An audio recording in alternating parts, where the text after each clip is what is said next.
세상에 돈 싫어하는 사람이 어디 있겠어요. 저도 돈 좋아합니다.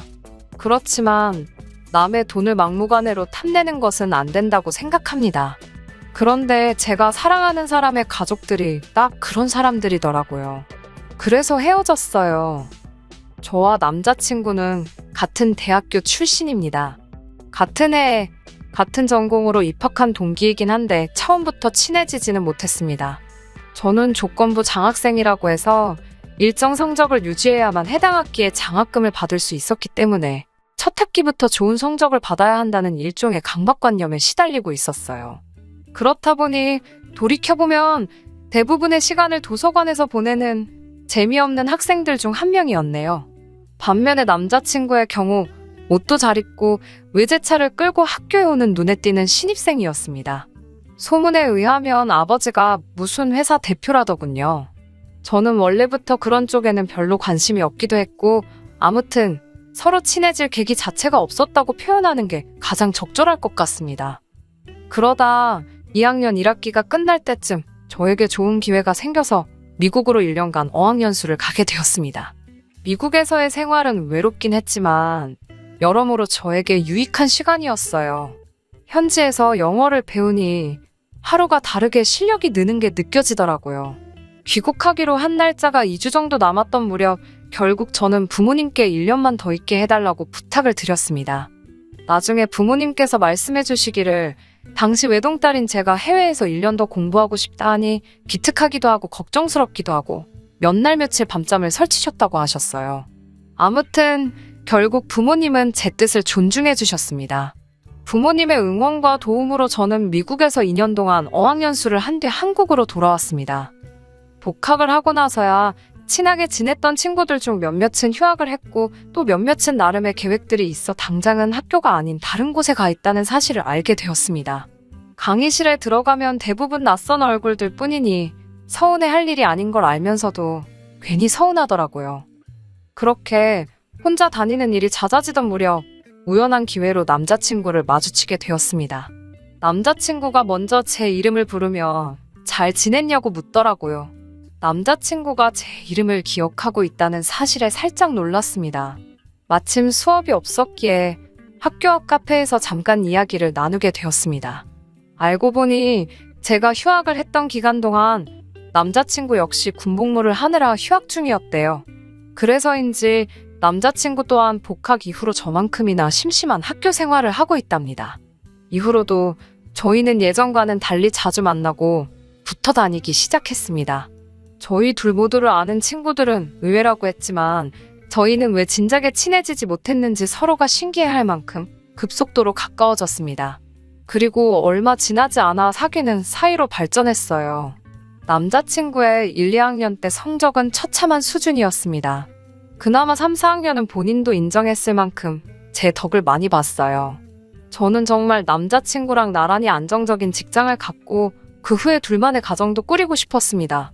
다행히 저희 둘의 노력과 진심이 통했는지 졸업 후 얼마 지나지 않아 저희 둘 다 비슷한 수준의 중견기업에 나란히 취직을 할 수 있었습니다. 비슷한 수준의 중견기업이라고 표현을 한 이유는 사회적 인식을 기준으로 말씀드린 거예요. 복지나 연봉 부분에 있어서는 조금 차이가 있긴 있습니다.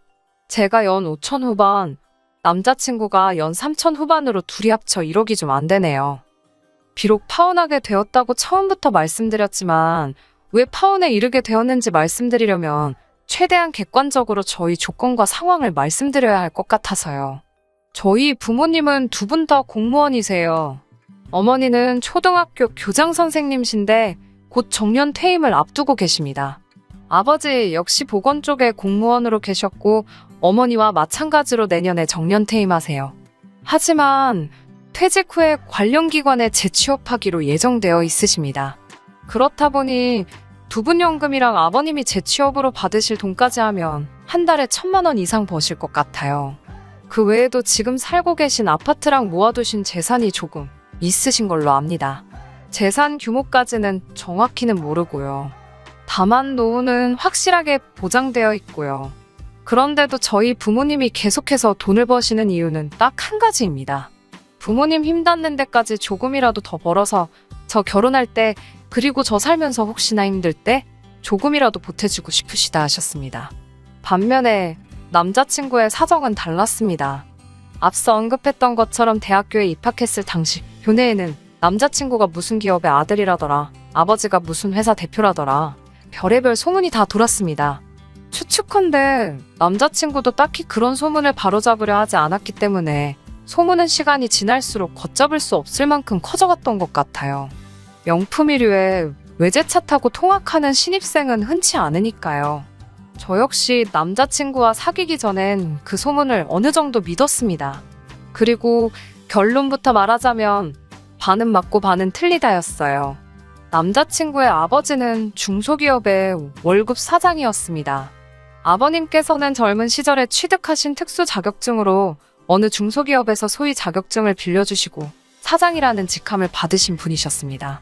그에 걸맞는 예우로 비교적 적지 않은 월급과 차를 제공받으셨고요. 하지만 남자친구와 결혼 이야기가 나오기 시작했을 때 남자친구가 저에게 한 가지 사실을 털어놓았습니다. 솔직히 말하자면 자기가 알기로는 집에 목돈이 없다고 하더라고요. 집안 재정 상황이 그렇게 된 데에는 그럴 만한 사정이 있다면서 들려준 이야기는 충격적이었습니다. 부끄러운 이야기지만 남자친구가 중학생이던 시절 아버님께서 다른 여자분과 부적절한 관계를 맺으셨답니다. 뒤늦게 그 사실을 알게 되신 어머님께서는 큰 충격과 배신감에 한동안 무척 힘들어하셨고요. 그 이후로 어머님은 아버님께 복수를 하신다면서 아버님이 돈만 벌어오시면 벌어오시는 족족 다 써버리셨답니다. 싸구려 물건이건 명품이건 가릴 것 없이요. 심할 때는 구입한 물건이 택배로 도착해도 몇 날 며칠 뜯어보지도 않을 때도 있다고 했습니다. 대학교 신입생 시절 남자친구가 입고 걸치고 오던 것들도 남자친구가 좋아서 산 것들이 아니라 어머님이 거의 반강제로 사다 입힌 거나 다름없다고 했어요. 차는 솔직히 아버님은 안 된다고 하셨지만 자기가 그냥 몰래 끌고 나왔던 거라고요. 그때는 남자친구도 어린 나이였기에 주변 또래들의 부러워하는 시선이 싫지만은 않더랍니다. 게다가 막상 실제로 누가 찾아와서 이러쿵저러쿵 따지지도 않았을 뿐더러 그다지 궁금해하지도 않는 눈치였다고요. 그렇다 보니 의도치 않게 저를 속이게 되었다며 늦게나마 저에게 미안하다 했습니다. 아무튼 솔직한 심정으론 남자친구의 부모님이 경제적으로 여유가 있으신 분들이라면 좋았겠지만 아니라고 해도 저에게 큰 문제가 될 것은 없었습니다. 주변 사람들이 말하기를 안 주고 안 받는 것도 괜찮다고 했거든요. 이런 생각을 할 때만 해도 진지하게 결혼 이야기가 나왔던 시기도 아니었고요. 하지만 사귄 지 4주년이 되던 날 저는 예상치 못했던 프로포즈를 받게 되었어요. 결혼 이야기가 나온 뒤 처음으로 남자친구 부모님께 인사를 드리기 위해 남자친구 집으로 향했어요. 제법 오랜 시간 동안 연애했지만 남자친구 부모님께 인사를 드리는 건 이번이 처음이었습니다. 사실 남자친구가 몇 번이나 어머님 아버님과 식사 자리를 만들어 보려고 노력했던 걸로 알고 있어요. 하지만 그때마다 남자친구보다 8살 많은 누나가 뭐가 그렇게 급해서 안달이냐며 남자친구에게 무안을 준다고 하더라고요. 지난해에도 아버님 생신이라고 해서 간단하게 인사만 드리려고 했는데 또 그 소리를 하더라는 이야기를 듣고는 저도 기분이 좋지만은 않았어요. 남자친구는 누나와 사이가 좋은 편은 아니었습니다. 남자친구의 누나는 질투가 많고 충동적인 성격이라는 게 남자친구의 설명이었어요. 남자친구의 누나는 고등학교 졸업 후 추가 합격으로 운 좋게 그나마 전문대학에 합격하긴 했지만 그나마도 1년을 채 다니지 못하고 가족들과 상의도 없이 때려쳤답니다. 그 이후로 아르바이트를 전전하다 언젠가부터 네일아트를 하겠다며 가게를 차려달라고 그렇게 아버님을 들들 볶았나 봐요. 견디다 못한 아버님이 대출을 받아 가게를 차려주셨는데 가게에서 손님들과 싸울 줄 누가 상상이나 했겠어요? 거기다가 음주운전으로 사고까지 내면서 이런저런 합의금으로 그나마 아버님이 얼마 쥐고 계시던 돈도 다 써버리고 퇴직금까지 미리 갑을받으셨다는 걸 알았을 때는 남자친구도 정말 화가 나서 돌아버리는 줄 알았대요. 그러니 남자친구의 입장에서도 아무리 피를 나는 형제일지라도 누나가 곱게 보일 리는 없었겠지요. 아무튼 이런 대략적인 상황을 아는 상태에서 남자친구의 식구들을 만나러 가게 되었습니다. 저나 남자친구나 반대 방향이긴 해도 서울에 살고 있었기 때문에 찾아가는 길이 어렵지는 않았어요. 저도 다른 사람들처럼 화과자에 꽃바구니를 준비했습니다. 남자친구의 집은 평범한 30평대 아파트였어요. 도착하니 어머님 아버님께서 반갑게 맞아주셨습니다. 어머님은 당신이 어제 시간이 없어 제대로 준비를 못하셨다며 그냥 있는 반찬이랑 대충 한 끼 먹자고 하셨습니다. 대신 다음에는 더 맛있는 거 먹으러 가자고 하셨어요. 제가 원래 반찬 투정을 하거나 입이 까다로운 사람은 아니에요. 하지만 식탁을 쓱 보니까 국이나 찌개는 고사하고 마른 밑반찬 몇 가지에 계란 후라이가 전부더라고요. 저도 사람인데 당연히 실망했어요. 하지만 밥을 먹으러 온 것도 아니고 가뜩이나 긴장한 상태라서 어차피 무엇을 먹는들 제대로 소화시킬 자신도 없었기에 애써 그러려니 생각하려고 했습니다. 밥 한 숟갈 뜨려는데 어머님하고 아버님 두 분이서 이야기를 시작하시더라고요. 듣자 하니 아버님은 반년 안에 회사를 나오신답니다. 그리고는 반년에서 1년 정도는 쉬시다가 경비일 알아봐야지 그러시는 거예요. 그 이야기를 듣는데 제가 다 걱정이 되었습니다. 짧은 순간이었지만 별의 별 생각이 다 들었거든요. 현역으로 계실 때 결혼식을 올려야 하는데 라는 생각부터 시작해서 요새는 경비일도 구하기 어렵다던데, 그리고 남자친구 말로는 집에 목돈이 하나도 없댔는데 무슨 돈으로 반년이건 1년이건 버티시려고 그러지. 별의별 생각들이 머릿속을 스쳤어요. 하지만 정작 어머님은 아무런 걱정이 없어 보이셨습니다. 저희를 보시더니 애들이 도와주겠지 그러시는데 정말 깜짝 놀랐습니다. 제가 어떻게 도와드리냐고 물었습니다. 사실 처음 인사드리러 간 자리니까 좋은 게 좋은 거라고 일단은 적당히 맞장구를 쳐드릴 수도 있었지만 그랬다가 제 팔자 제가 꼬게 될 수도 있잖아요. 그래서 처음에 인사하러 올 때부터 할 말은 똑바로 해야겠다고 생각하고 왔거든요. 어머님께서는 저를 물끄러미 쳐다보시더니 남자친구 쪽으로 시선을 돌리시고는 그럼 부모가 힘든데 모른 척 할 거냐고 안 도와줄 거냐고 되물으셨어요. 그래도 내가 지금까지 키워줬는데 당연히 챙겨줘야 되는 게 도리 아니냐고요. 그러면서 제 남자친구는 당신의 노후 대책이고 연금이랍니다. 그러자 남자친구가 난처한 듯 저를 쳐다보더니 어머님께 챙겨드린다고 대답했어요. 남자친구의 대답을 듣고는 솔직히 실망스러웠습니다. 사실 인사드리러 오기 전 저희 둘이 나름대로 결혼하면 어떻게 생활을 할 것인지에 대해서 예산도 짜보고 이야기를 나눴었거든요. 저는 부모님께 도움을 받을 수 있었지만 남자친구가 받을 형편이 안 되니 차라리 양가 도움 없이 각자 모은 돈과 대출로 결혼을 하기로 했어요. 반반 생활비 하는 집도 많다던데 저희는 일단 저축하는 게 제일 큰 목표기 때문에 네 돈 내 돈 할 것 없이 같이 모으는데 주력하기로 했고요. 명절, 생일을 제외하고는 외식이나 목돈 지출을 자제하자고도 했습니다.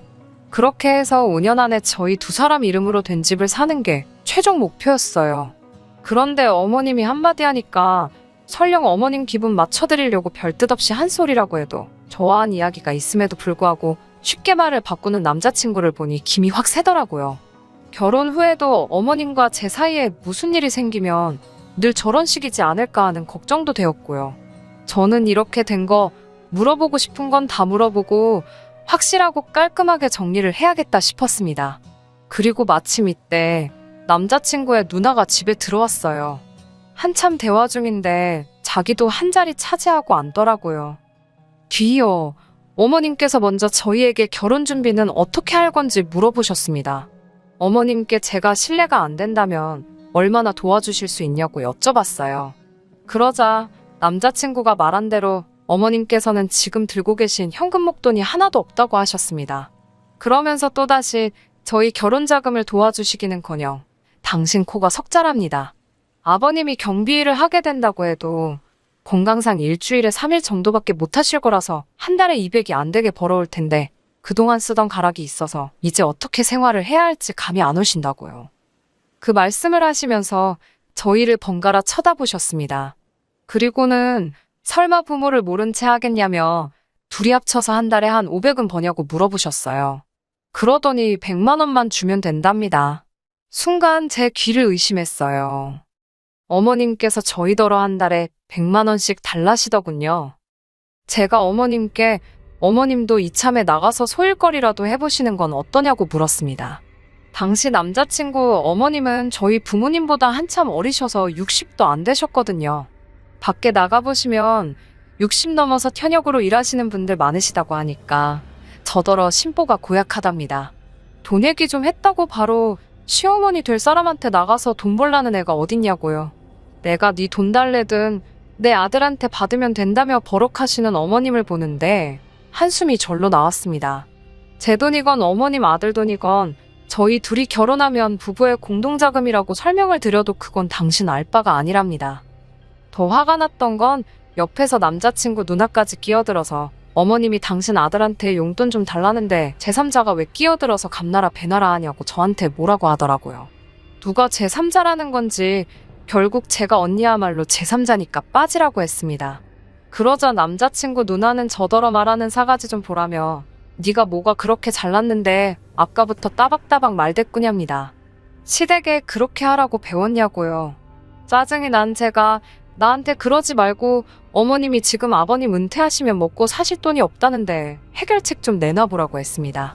왜 그 이야기할 땐 입 다물고 아무 소리도 안 하고 있다가 제가 무슨 말만 하면 저한테 난리냐고요.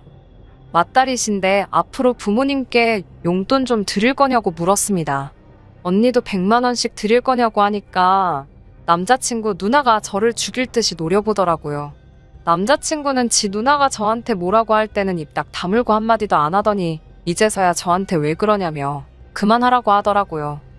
남자친구 누나는 자기가 자기 엄마한테 얼마를 주든 그게 저랑 무슨 상관이냐면서 저더러 네가 뭔데 이래라 저래라 난리냐고 고래고래 소리를 질렀습니다. 저도 언니한테 그러니까요. 그게 제가 하고 싶은 말이에요. 저희가 결혼을 하게 되면 어머님한테 용돈을 얼마 드릴지 이야기하고 있는 건데 왜 언니가 끼어드냐고요. 벌써부터 시누이 노릇이라도 하고 싶어서 그러냐고 물었네요. 그러자 남자친구 누나가 약간 얼빠진 표정으로 저를 쳐다보더니 너 미국물 먹었다더니 성격 뭐 같다고 그러는 거예요. 뜬금없이 미국 이야기가 왜 나오나 싶어서 순간 저도 벙쪘습니다. 남자친구도 왜인지 놀래서는 자기 누나한테 그 소리를 지금 왜 하냐고 말리더라고요. 그러니까 그 누나가 제 남자친구를 보면서 너 찝찝해 했잖아. 네 여자친구가 너 만나기 전에 미국에서 혼자 살았다고 집에 남자 몇이나 들였을지 모르겠다면서 걱정했지 않냐고 소리를 빽빽 지르더라고요. 그 이야기를 듣는데 너무 충격적이었습니다. 연애 초반에 남자친구가 미국 생활은 어땠냐고 몇 번 묻기는 했는데 그냥 괜찮았다고 가볍게 이야기하고 넘겼거든요. 속으로 그런 생각을 하는 줄도 모르고요. 오늘 하루 종일 들었던 그 어떤 말들보다 남자친구의 속내를 알게 된 게 가장 슬프고 속상하고 이 결혼은 못하겠다 싶었습니다. 주섬주섬 제가 사갔던 화과자를 챙기고 자리에서 일어나는데 남자친구가 저를 잡더라고요. 그런 게 아니라면서 한다는 말이 아주 가관이었어요. 요새 여자들이 문제랍니다. 다들 해외만 나가면 외국 남자들하고 어쩌고 저쩌고 내가 사랑했던 남자가 그런 사고방식을 가지고 있었다니 온몸에 소름이 다 끼치는 기분이었어요. 더는 상대도 해주기 싫어서 남자친구한테 돈 많이 벌어서 네 부모나 챙기고 살려고 했어요. 지 방문 밖으로 한 발자국도 나가본 적 없는 여자 만나라고요. 그 와중에 어머님이 제 손에 들린 화과자를 뺏으려 들길래 환불할 거라고 했습니다. 이런 집에 단돈 몇만 원도 쓰기 싫다고요.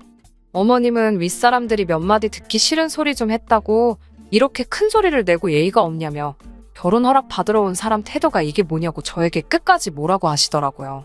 그런 어머님께 저는 더 드릴 말씀도 없고 오늘 제가 한 행동에 대해서 일말의 후회도 없다고 했습니다.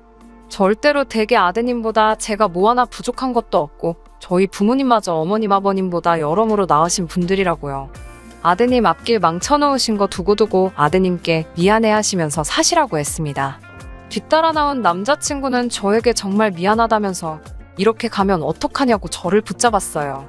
하지만 남자친구가 그럴수록 이상하리만치 제 마음은 차게 식었습니다. 그리고 이대로 가면 제 속이 화병으로 문드러질 것 같아서 남자친구 가족들에게 덕담 한마디씩 해줬습니다. 남자친구에겐 앞으로 돈 없는 네 부모 연금 노릇하면서 못 빠지게 열심히 살고 남자친구 누나에겐 나이에 맞게 밥값 좀 하고 어머님은 남 등골 빼먹을 생각 좀 하지 마시라고요. 아버님은 내내 그냥 먼 산만 보고 계셨고 제가 보기에도 좀 안쓰러워서 아무 말도 안 했어요. 그 이후로 남자친구는 몇 번이고 저를 찾아왔지만 이미 전후 사정을 다 하셨던 친정부모님께서 이런 식으로 자꾸 오면 곤란하다고 돌려보내셨습니다. 경찰까지 부르는 일은 없게 하자고요. 남자친구는 자기 인생의 진정한 사랑은 저뿐이라면서 언제든 마음이 풀리면 돌아와 달라지만 그럴 일은 없을 거예요. 사람 보는 눈이 없었던 제가 멍청했지만 이제라도 알게 돼서 다행이라고 생각합니다. 지금도 그 말도 했어야 하는데 하고 한마디씩 생각나긴 하는데 그래도 하고 싶은 말 대부분 다 해서 속은 시원하네요. 많이 좋아했고 몇 년을 만났으니 당분간 허전하겠지만 잘 지내보겠습니다. 끝까지 들어주셔서 감사합니다. 오늘의 사연은 여기까지입니다. 구독과 좋아요, 알람 설정 부탁드리고 더 좋은 사연으로 다시 찾아뵙겠습니다. 감사합니다. 신바람 사연 아파트 오늘의 사연 시작하겠습니다. 안녕하세요. 결혼한 지 6개월도 되지 않은 20대 후반의 여성입니다. 정말이지 제가 이 시점에 이런 사연을 쓰게 될 줄은 정말 상상도 못했어요. 남편과 헤어지기로 했거든요. 시어머니 때문에 말이지요. 세상에 저보다 힘든 사람도 물론 많이 있겠지만 적어도 제 주변에서 저보다 불쌍한 사람은 없는 것 같습니다. 저는 친정부모님이 안 계시거든요. 먼저 저희 아버지는 제가 10살이 되기도 전에 세상을 떠나셨습니다. 술, 담배도 안 하시고 운동을 좋아하시던 건강하신 분이셨는데 어느 날 갑자기 교통사고로 돌아가셨답니다. 워낙에 두 분 사이가 좋으셨던지라 주변에서들 많이 안타까워 하셨다고 들었어요. 저는 너무 어렸기에 아버지에 대한 기억도 두 분이 얼마나 다정하셨는지도 잘 떠오르지 않지만 몇 장 남아있지 않은 어린 시절 사진들을 보면 조금은 알 것 같기도 하더군요. 그나마 아버지가 돌아가신 이후에 한동안 친가에서 이따금씩 생활비에 보태 쓰라고 얼마씩 보내주셨다는 이야기를 어머니로부터 들었습니다. 하지만 그 액수가 넉넉지는 않았던 걸로 알아요. 그래서인지 제 기억 속에 어머니는 한시도 쉬지 않고 일을 하셨어요. 낮에는 인근 아파트의 관리사무실에서 격리 일을 보셨고 퇴근 후에는 바로 인근 고깃집에 가셔서 아르바이트도 하셨거든요. 어쩌다 한 번씩 퇴근길에 떡볶이를 사오시곤 했는데 지금까지 그것보다 맛있는 떡볶이는 먹어보질 못했네요. 자식이라면 누구나 자기 부모가 제일 안쓰럽겠지요. 저도 그렇습니다. 지금도 이따금씩 어머니 입가의 잔주름이나 손등에 튀어나온 힘줄 등을 떠올리면 가슴이 먹먹해져요. 이제는 그나마 그 손 한번 마음껏 만져볼 수도 없으니 더 그런 것 같기도 합니다. 저희 어머니는 제가 21살, 대학교 2학년이 되던 무렵 세상을 떠나셨어요. 갑작스레 어머니까지 돌아가신 뒤 저는 알지 못했던 3억이라는 유산과 저와 어머니가 살던 작은 빌라를 물려받게 되었습니다. 그렇게 지독하게 살던 어머니의 인생을 생각하면 턱없이 부족한 것 같으면서도 너무나 큰 돈이었어요. 살아생전 저희 모녀가 그렇게 힘들 때는 연락 한번 쉽게 닿지 않던 친척들이 다들 어디선가 나타나서 악어의 눈물을 흘리더라고요. 어머니가 돌아가신 뒤 1년 동안은 정말이지 이 험한 세상을 배우며 조용한 싸움닭이 되었습니다. 어머니가 남겨주신 유산을 조금씩 쓰면서 살다가 어느 날 갑자기 스스로 한심하게 느껴지더라고요. 그때부터 죽기 살기로 공부에 매달렸던 것 같아요. 어디 가서 돈을 버는 것보다는 장학금을 받는 게 낫겠다 싶었거든요. 그럼 졸업하고 나서 취직이라도 잘할 수 있지 않을까 싶어서. 덕분에 대학교 3학년, 4학년은 거의 전액 장학금을 받고 학교를 다닐 수 있었고 우수한 성적으로 졸업했어요. 졸업한 지 4개월 만에 대기업에 들어갔고요. 불행 중 다행으로 목표한 것들은 대부분 이루었기 때문에 열심히 공부한 것에 대한 후회는 없어요. 한 가지 아쉬운 건 대부분의 시간을 오로지 공부에 쏟다 보니 소위 대학 생활이란 걸 제대로 누려보지 못했다는 거예요. 당연히 연애도 제대로 못 해봤어요. 회사 생활을 시작하고 얼마 지나지 않아 명문대를 졸업한 뒤 가까운 친구들과 IT 회사를 창업했다는 지금의 남편과 소개팅을 하게 되었습니다. 사실 저는 여고, 여대를 다녔고 소개팅은 처음이었습니다. 그래서 많이 떨리고 긴장되었는데 남편이 너무 분위기를 잘 이끌어 주더라고요. 사람 분위기 자체도 밝았고 무엇보다 잘 웃는 사람이었어요. 그래서인지 같이 있는 동안 시간 가는 줄 모르겠던걸요. 몇 년 동안 크게 웃을 일이 없었는데 모처럼 즐거운 시간을 보냈습니다. 남편은 그 이후로도 저에게 영화 보자, 밥 먹자며 계속해서 데이트 신청을 해왔어요. 남편이 저에게 적극적으로 다가올수록 기쁘기도 하면서 걱정도 되더라고요. 이 사람은 내가 부모님이 안 계신 걸 모를 텐데 안다면 어떤 반응을 보일지 몰랐으니까요. 더 좋아지기 전에 말해야 한다는 생각이 들었지만 용기가 나질 않았어요.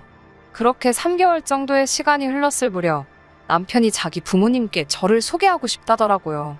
비록 사귀자는 말은 없었지만 저를 여자친구라고 생각하고 있었나 봐요. 그제서야 저는 남편에게 사실대로 털어놓았습니다. 아버지는 제가 아주 어렸을 때 돌아가셨고 어머니도 제가 20살이 조금 넘었을 때 세상을 떠나셨다고요. 남편은 한동안 말이 없었습니다. 약간 충격을 받은 표정이었어요. 그러더니 저에게 고생이 많았겠다며 제 손을 잡아주더라고요. 그러면서 남편은 자기는 그런 거 신경 쓰지 않는다면서 걱정하지 말라더군요. 그 이후로 남편과 저는 1년 정도를 더 만났습니다. 남편은 저와 연애를 시작할 때와는 달리 결혼만큼은 정식으로 프로포즈를 해왔고 저도 기쁜 마음으로 받아들였습니다. 하지만 막상 프로포즈를 승낙하고 나니 마음이 좋지만은 않더라고요. 비로소 현실적인 것들이 조금씩 눈에 들어오기 시작했다고 할까요? 시부모님 되실 분들이 제가 친정이 없다는 걸 아시면 어떤 반응을 보이실지가 가장 걱정이 되었지요. 남편은 그런 저를 조금이라도 안심시키고 싶었던 모양이에요. 하루는 남편이 자기 집안에 대해서 미리 설명을 좀 해주겠다며 말을 꺼내더라고요. 시부모님께서는 서울에서 2시간 이상 떨어진 지방에서 살고 계신다 했습니다. 원래 자기도 거기 살았었는데 서울에 있는 대학에 합격하면서 자기만 서울로 올라왔대요. 그 이후로 서울에 아예 자리를 잡게 되었고요.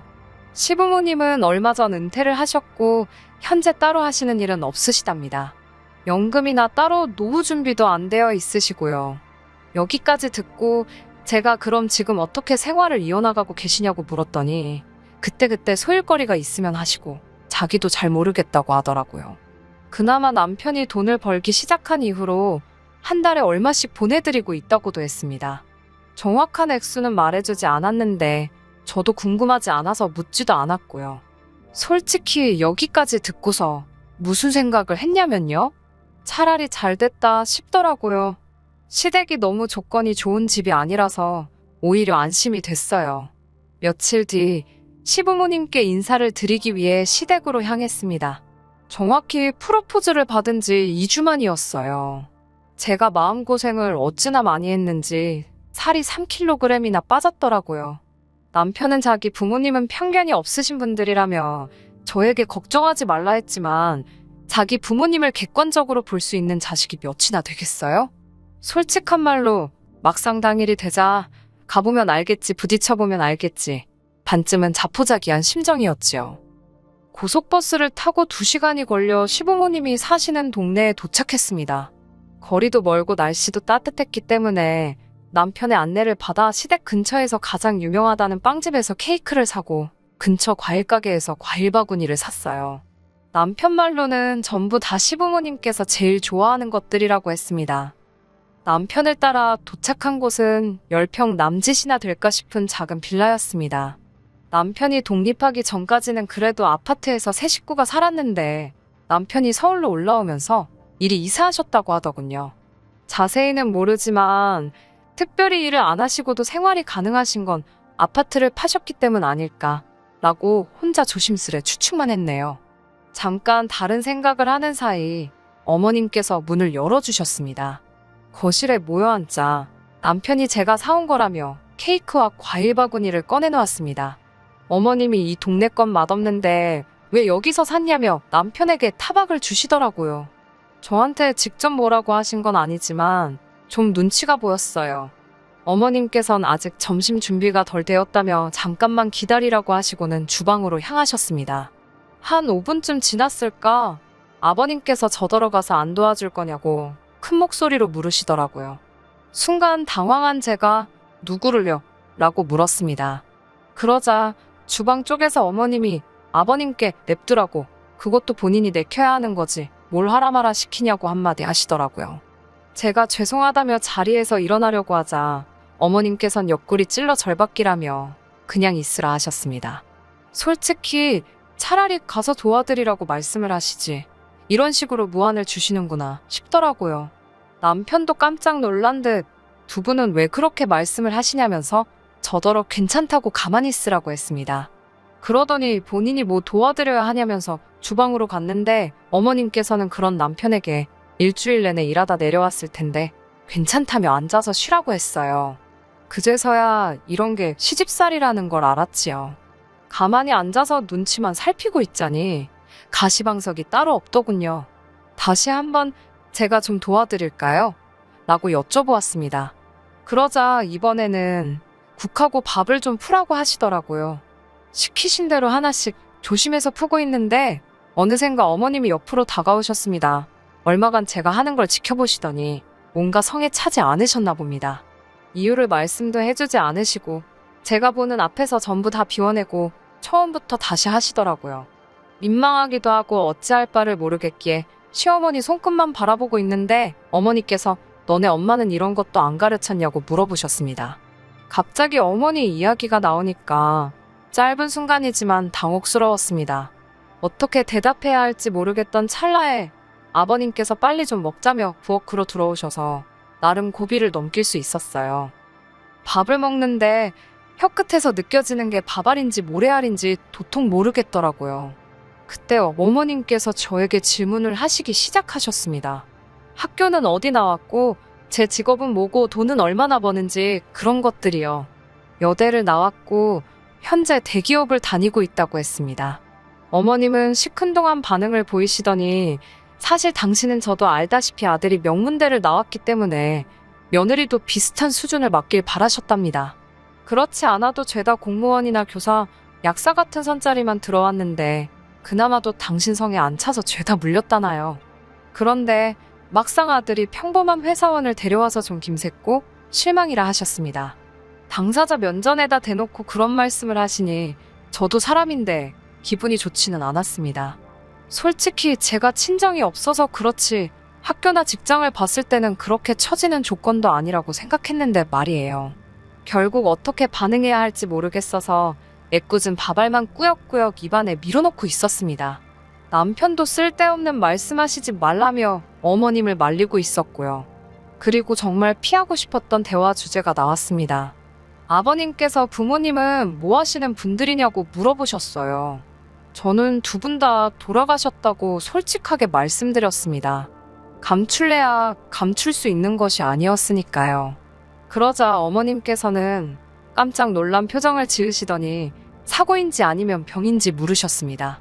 솔직히 처음에는 무슨 말씀을 하시는 건지 제대로 알아듣지를 못했어요. 그러자 아버님께서 아파서 죽었냐고 아니면 뭐 다쳐서 죽었냐고 그러시는 거예요. 호통치듯 물어보셔서 깜짝 놀랐고 아버님의 거친 말씀에 마음이 아팠습니다. 아무리 본인 일이 아니라지만 너무 무신경하게 말씀하시는 모습에 솔직히 실망스러웠어요. 저는 아버지는 사고로 돌아가셨고 어머니는 병으로 돌아가셨다고 말씀드렸습니다. 그러자 유전병이냐고 물어보셔서 그건 아니라고 하니 시간 되는 대로 건강검진을 받아서 그 서류를 보여달라고 하시더군요. 씁쓸했지만 시부모님 입장에선 찝찝하시면 그런 소리를 하실 수도 있겠다 생각하고 애써 이해해드리려고 했습니다. 하지만 곧이어 어머님께서 저를 쳐다보시더니 어쩐지 그래서 처음부터 뭔가 다 내 마음에 안 들었구나. 지금 보니까 엄마 없는 티가 난 거네 라고 하셨습니다. 순식간에 식사 자리에는 어색한 공기가 맴돌았고 제가 먼저 죄송하다 말씀드리고 자리에서 일어났습니다.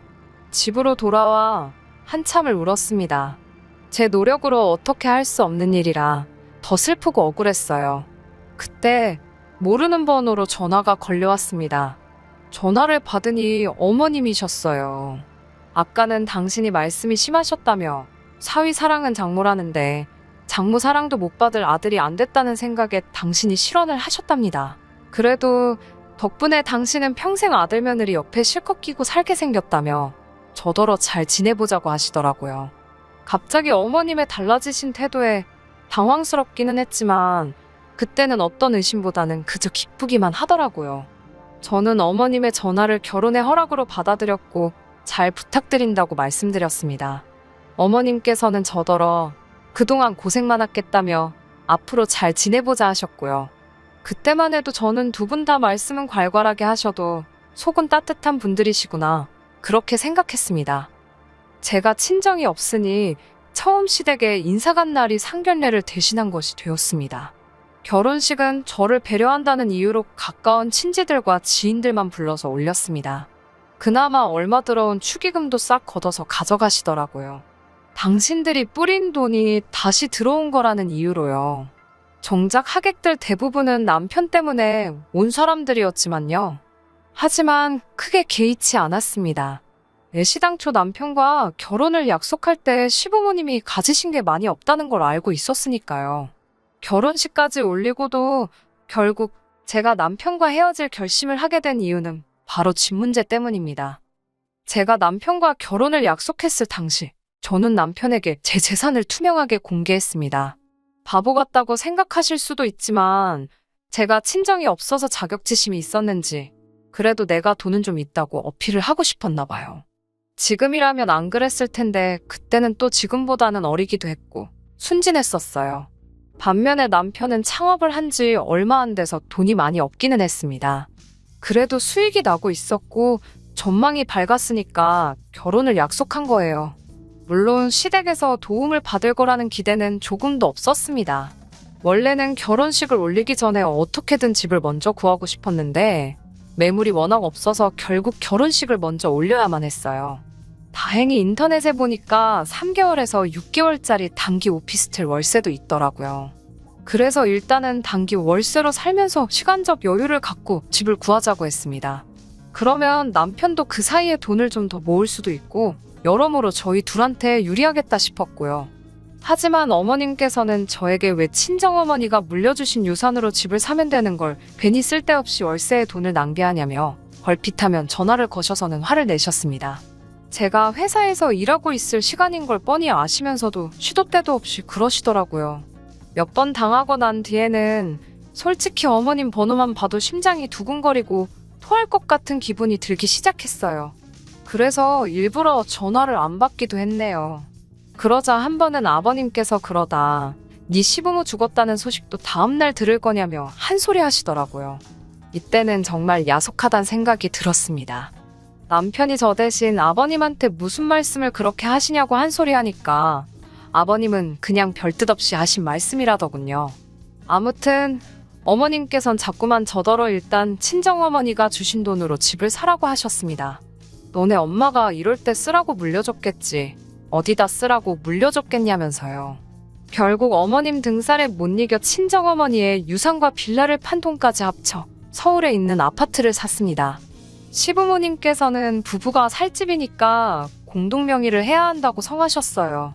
전 내키지 않았지만 시부모님 등살에 어쩔 수 없이 그렇게 하기로 했고요. 그런데 지금 생각해보면 하늘에 계신 부모님이 절 도와주신 것 같습니다.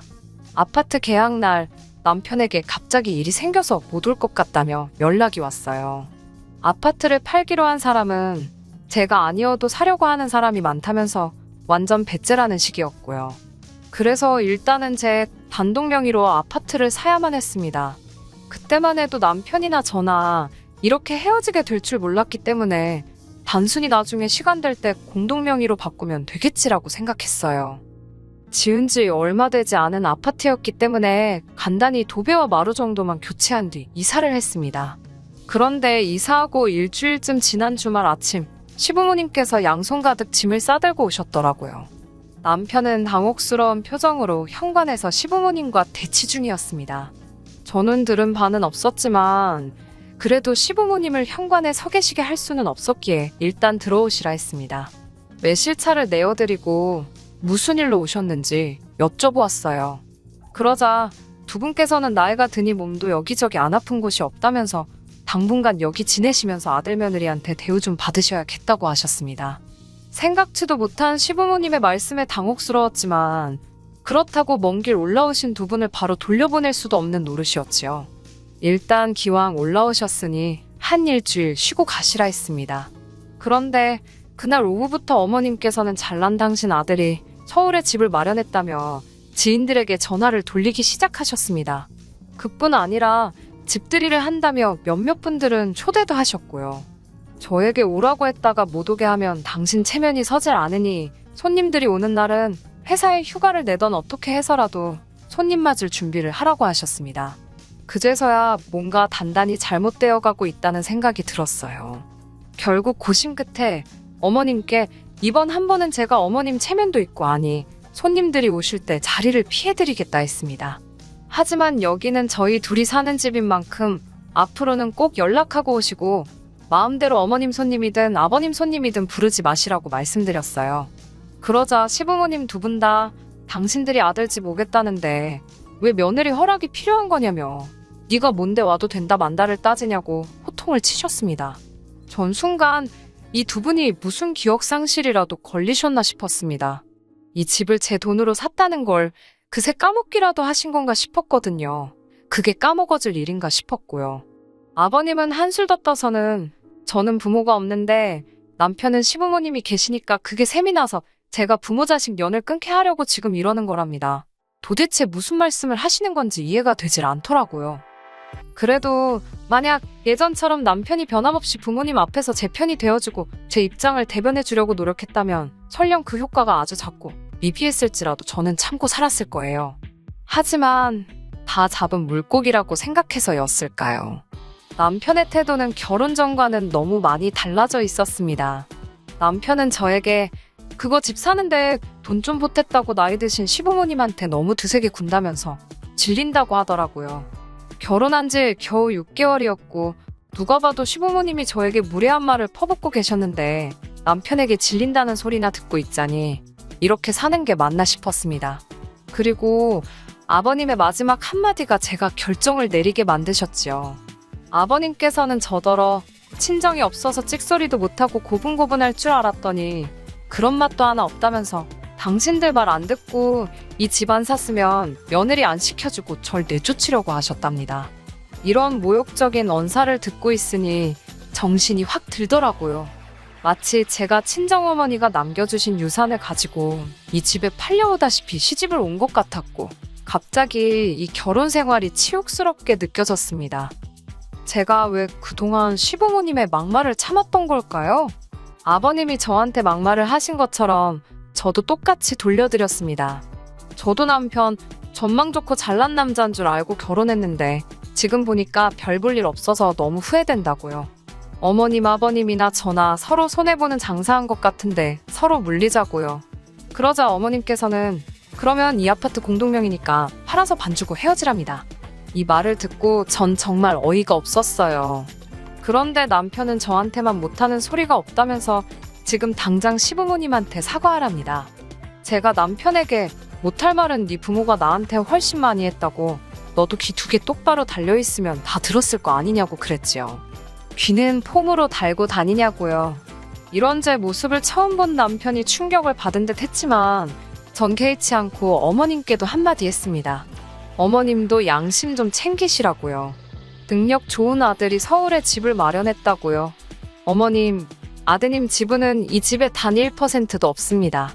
그리고 그놈의 명문대에서 1년에 몇 명씩 졸업하는지 알기나 하시냐고요. 제 말에 제대로 대답도 못하시고 몸만 부들부들 떠시던 어머님은 급기야 해서는 안 되는 말씀을 내뱉으셨습니다. 저더러 네 부모가 네 이러는 꼴 안 보려고 일찍 죽었나 보다고 그러셨어요. 그 말을 듣는 순간 정말이지 말 그대로 눈이 뒤집어지는 것 같았어요. 마음 같아선 당장이라도 위아래 할 것 없이 어머님 입을 한 대 때려드리고 싶더군요. 하지만 차마 그렇게는 할 수가 없어서 저도 악담 한마디 해드렸습니다. 어머님이 자꾸 이런 모습 보여주시면 어머님 아들도 어머님 이러는 꼴 안 보려고 일찍 죽을지도 모르겠다고요. 서로 결국 감정이 격해졌습니다. 저는 남편한테 양심이 있으면 네 부모 데리고 당장 내 집에서 꺼지라고 했어요. 어머님은 공동명의의 네 집 내 집이 어딨냐며 남편더러 나가긴 우리가 왜 나가냐며 버티라 하셨습니다. 남편이 그제서야 공동명의 설정을 아직 못했다고 이야기했고 어머님은 당황하고 실망하신 기색이 역력했어요. 그러더니 하신다는 소리가 공동명의 대신 위자료 달랍니다. 친정도 없는 며느리 유산 보고 결혼시켰는데 이런 뻔뻔한 경우가 어디 있냐며 소리소리를 지르더라고요. 전 법대로 하라고 했고요. 소리만 지르면 뭐 다 되나요? 결국 제 생각대로 애시당초 유산으로 받은 재산인데다가 혼인신고도 되어 있지 않았기에 남편 몫으로 돌아갈 건 단 1원도 없었습니다. 게다가 그 짧은 기간 동안 부동산 시장이 엄청 활발했던 터라 제가 사놓은 아파트가 그새 가격도 제법 올랐더라고요. 저희 시어머니는 나중에는 얼마나 마음이 급해서 그런 건지 그게 다 자기 덕이라며 집값이 상승한 부분만큼은 자기에게 줘야 된다는 말도 안 되는 억지를 쓰셨지만 당연히 효과는 없었지요. 결국 그로부터 얼마 지나지 않아 저와 남편은 헤어졌습니다. 그나마 불행 중 다행으로 서류 한 장 얽힌 게 없었기에 모든 것이 워낙에 수월하게 정리되었습니다. 돌이켜 생각해보면 결정적인 순간마다 번번이 하늘에 계신 부모님이 저를 지켜주셨던 것 같아요. 지금은 남편이 밉고 그런 감정은 남아있지 않습니다. 그저 가끔씩 나에게도 고민을 털어놓거나 아프다고 투정을 부릴 수 있는 친정이 있다면 얼마나 좋을까 싶어요. 다시 혼자가 되어버렸다고 생각하니 씁쓸하긴 하네요. 하지만 하늘에서 절 지켜보고 계실 부모님을 위해서 다시 한번 기운내 열심히 살아보려고요. 끝까지 들어주셔서 감사합니다. 오늘의 사연은 여기까지입니다. 구독과 좋아요, 알람 설정 부탁드리고 더 좋은 사연으로 다시 찾아뵙겠습니다. 감사합니다.